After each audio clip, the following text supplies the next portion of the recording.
If this story touched your heart, let us know where you're watching from. We love seeing how far these stories travel. Whether you're sipping coffee in Texas or winding down in Manila, your voice matters here.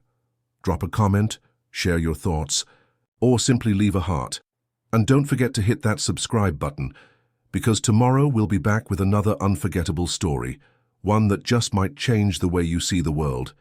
You won't want to miss it. See you then. Same time, same place.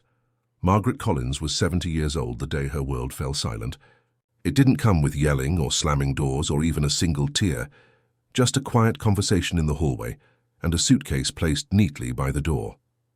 Her son, Andrew, stood there with his arms crossed, his face blank, like he was reading from a script he didn't want to write. Behind him, Lauren, his wife, leaned casually against the doorframe. She didn't say much, but the slight curl at the corner of her lips said enough. She had been waiting for this moment. "I'm sorry, Mom," Andrew said, not looking her in the eyes. "We've got the kids, the mortgage, things are just tight right now. We can't take care of you too." Just like that, Margaret was no longer a part of their household. No one asked if she had a plan. No one offered a ride. She picked up the worn leather suitcase herself, its handle frayed from decades of use, and stepped outside. The click of the door behind her was soft, but final. It was a mild afternoon in Nebraska, the kind where sunlight stretches across the pavement like it's trying to hold everything together. Margaret stood on the front porch for a moment, the suitcase beside her, her fingers gripping her purse tighter than ever. Inside that purse was the only secret she had left, a debit card linked to a trust account worth $1.4 million. But she didn't look like a woman with money. She looked like a woman who had lived a hard life and wore it with quiet grace. Her clothes were simple, her shoes practical, and her back slightly bent from years of bending over bookshelves, grocery carts, and hospital beds. She didn't cry. She didn't speak. She just walked, one block at a time, one breath after the next. People passed her by, not knowing that the woman they saw had once skipped meals so her son could have lunch, had worked double shifts so he could wear a cap and gown, had slept in chairs beside his hospital bed when he had pneumonia at 5. Now she was just another old woman with nowhere to go. But what they didn't know, what Andrew didn't know, was that Margaret had been planning for years. She wasn't fired from the library. She resigned. Her back couldn't take it anymore, and her doctor had warned her that one wrong lift could mean surgery. Quietly, she walked away from the only job she'd known. She had survived losing her husband, raising a child alone, and going without more times than she could count. But this moment, being discarded by the very child she had raised, hurt in a way nothing else ever had. Still, she walked on, not because she was lost, but because she knew exactly where she was going. Margaret didn't head to a hotel that day. She could have, she had the means, but instead she found a spot at a local women's shelter on the edge of town, not because she needed charity, but because she needed time. Time to sit beside people who wouldn't ask what she had or judge her by what she didn't. People who, like her, had been forgotten.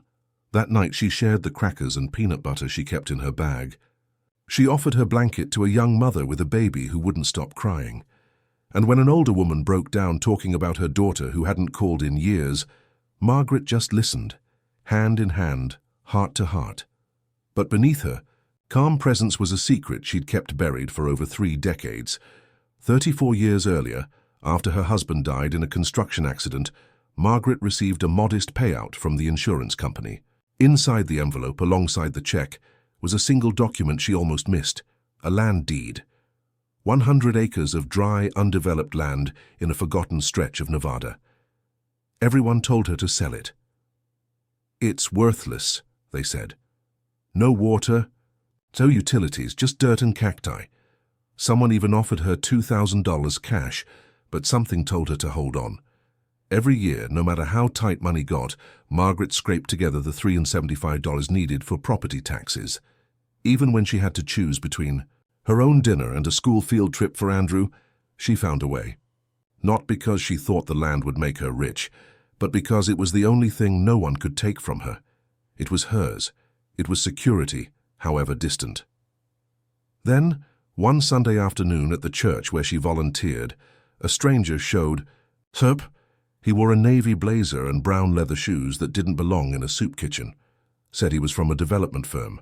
They were building a solar energy facility, and his company needed access to that exact stretch of land. Margaret didn't blink. She asked just one question. Can this be done quietly? 3 weeks later, $1.4 million was deposited into a private trust, managed by a non-profit she set up in her late husband's name. No headlines, no fancy purchases, not a single soul knew. To the outside world, she was still Miss Margaret, the soft-spoken widow in second-hand cardigans who handed out coffee with a smile. But behind those calm eyes a storm had passed, and she had weathered it. She had no desire to flaunt her fortune. She didn't want revenge or validation or her son's apology. What she wanted was to build something no one could ever throw her out of. A place where no one would feel like a burden. A place that welcomed the lost, the lonely, and the left behind. And she was just getting started. Margaret didn't waste time. 3 days after the money landed in the trust, she took a bus to the edge of town. The area was quiet, almost forgotten. Just cracked sidewalks, broken mailboxes, and silence. But on the corner of a dead-end street stood an old 200-square-foot cottage. The windows were cracked, the porch sagged, weeds climbed the railings like they owned the place. And yet, Margaret saw something no one else could. Potential. She paid in cash, using the trust registered under Collins Grace Holdings, LLC. No one asked questions. No one suspected the frail woman with the soft voice and canvas tote bag was a millionaire. That's how she liked it. Over the next few weeks, contractors came and went. New windows, a patched-up roof, solar panels. A vegetable garden took shape out back, with sunflowers stretching skyward, like they were trying to start over too. Inside, she had the walls repainted soft yellow, laid warm wooden floors, and placed second-hand furniture where it could cradle tired bodies. And then she hung a wooden sign over the front door. Margaret's place. It wasn't flashy. It didn't need to be. What it had was warmth, real warmth, hot soup that smelled like memory, beds that felt like dignity, bookshelves lined with stories people had stopped believing in. There were no forms to fill, no questions asked. If you came hungry, you ate. If you came cold, you stayed. She didn't advertise. Word spread quietly, through shelters, churches, hospital waiting rooms. People came hesitantly at first, unsure if this kindness was real. But they stayed not because of what Margaret had built, but because of who she was. Every day she wore her apron, stirred the stew, and greeted each visitor by name. She knew which man had arthritis in the mornings, which girl hated loud noises, which mother hadn't smiled in weeks. And she remembered. Not with notes, not with apps, just with heart. What no one realized was that Margaret had been building this place long before the house.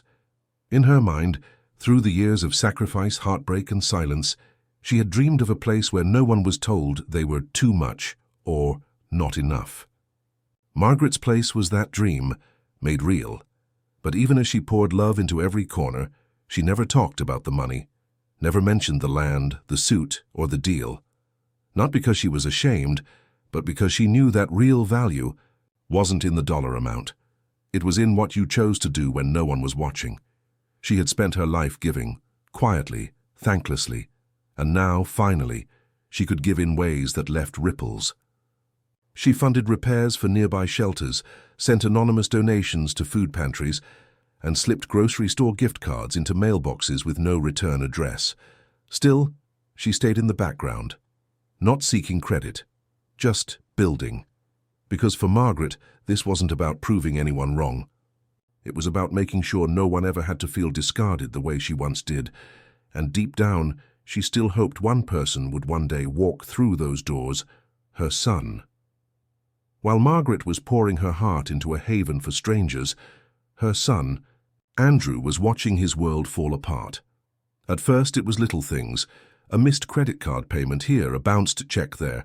Lauren had started getting colder, snapping more often, always talking about stability and how she didn't sign up to carry dead weight. Andrew tried to hold it together.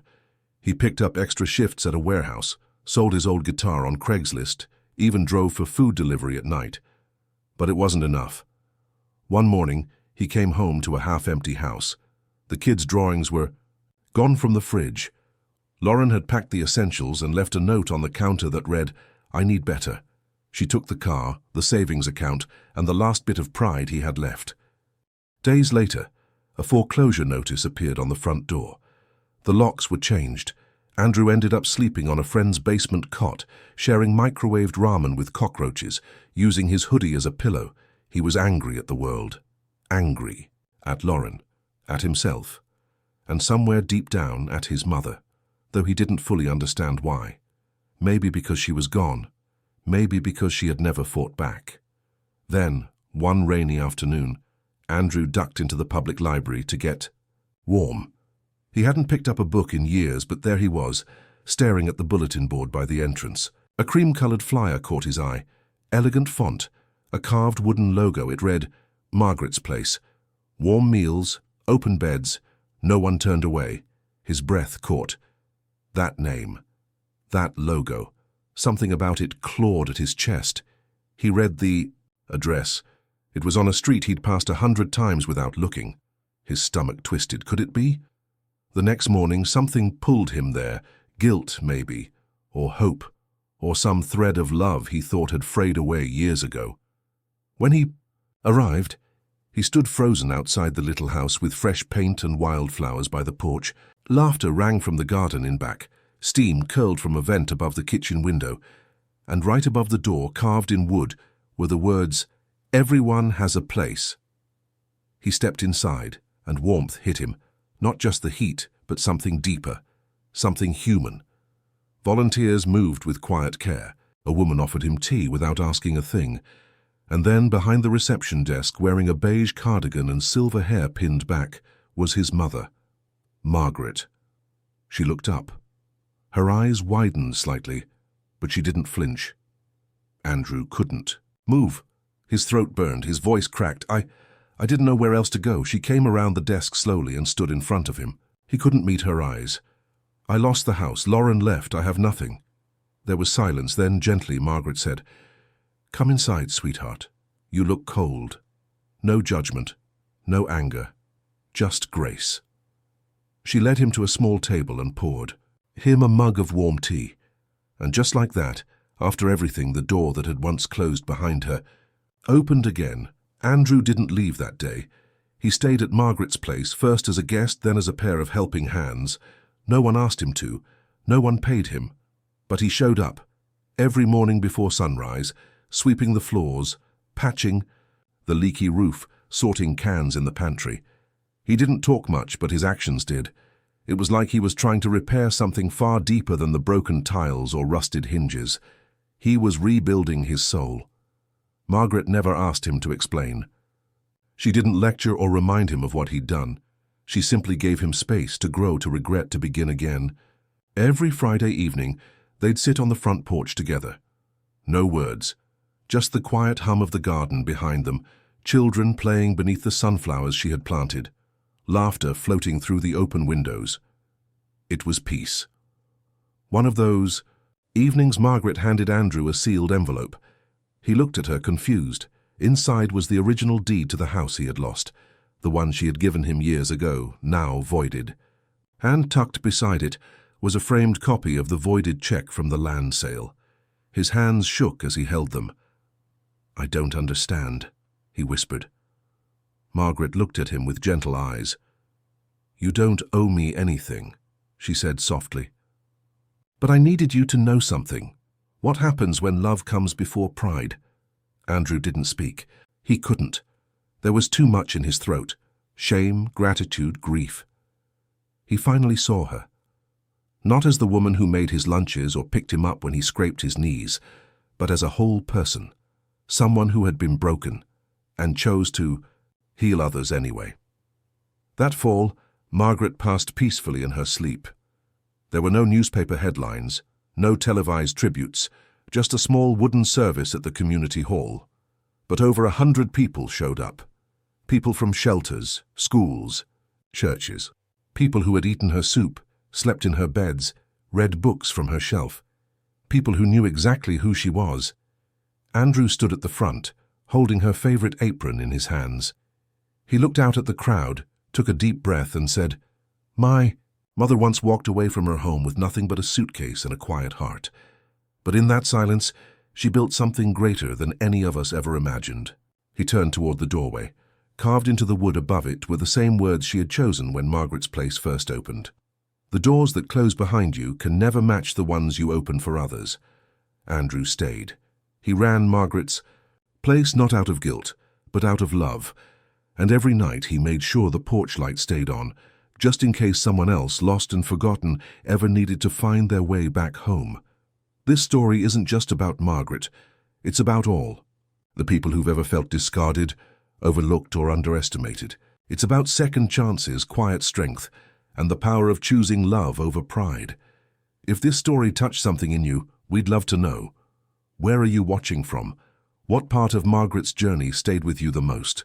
Maybe you've known a Margaret in your life, or maybe you are one. Take a moment and share your thoughts in the comments. Tell us where in the world you're tuning in from, or simply drop a line about what this story made you feel. Your words matter here, and sometimes your comment might be the thing someone else needs to read today. And if you'd like to be here for more stories like this, raw, real, and full of heart, don't forget to subscribe. We post a new one every day. Margaret's story is only the beginning. Tomorrow someone else's life will unfold, and we'd love for you to be there when it does. So go ahead, scroll down, say hello. Let's keep the light on, for each other.